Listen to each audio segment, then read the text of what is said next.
Alors le but de Ciao Mégots, c'est de collecter, dépolluer et recycler les mégots de cigarettes pour en faire de nouveaux matériaux isolants qu'on va pouvoir réutiliser dans le domaine du bâtiment ou bien même du textile. La première activité, ça va être de mettre en place des solutions de collecte des mégots sur tous les acteurs privés et publics. Donc là, on va venir mettre en place des cendriers qui vont être plus qu'un cendrier, qui vont être aussi un vecteur de communication. L'idée, c'est d'expliquer le devenir du mégot sur le recyclage pour aussi pouvoir aider les fumeurs à les sensibiliser.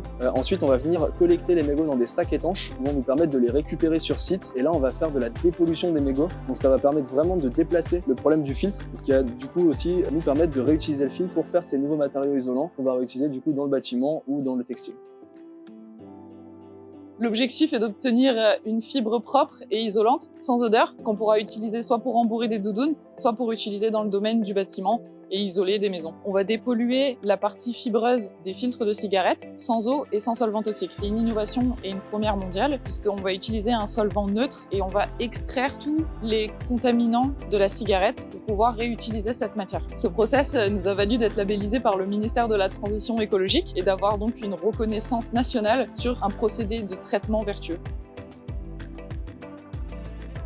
Notre ambition aujourd'hui, c'est de pouvoir équiper toutes les entreprises et collectivités de France de ces solutions-là pour nous permettre de générer un flux matière et financier pour continuer de déployer nos activités de dépollution et faire en sorte que ce site actuel qu'on possède dans l'Oise puisse être dupliqué sur chaque région pour pouvoir devenir un acteur de collecte et de traitement sur tout le territoire et de pouvoir après ouvrir en Europe et dans le monde. La campagne Ulule aujourd'hui va nous permettre de gagner en visibilité. Ça va permettre aussi de sensibiliser les fumeurs, leur montrer qu'il existe aussi des solutions sur le mégot. Le financement va aussi nous permettre de continuer à faire grossir les technologies de dépollution et puis ça va nous permettre aussi de créer un réseau pour pouvoir continuer d'accélérer. Voilà, donc je voulais remercier toutes les équipes Ulule, merci aussi aux équipes de Engie pour leur soutien et puis merci aussi à tous les contributeurs qui participeront au travers de cette campagne.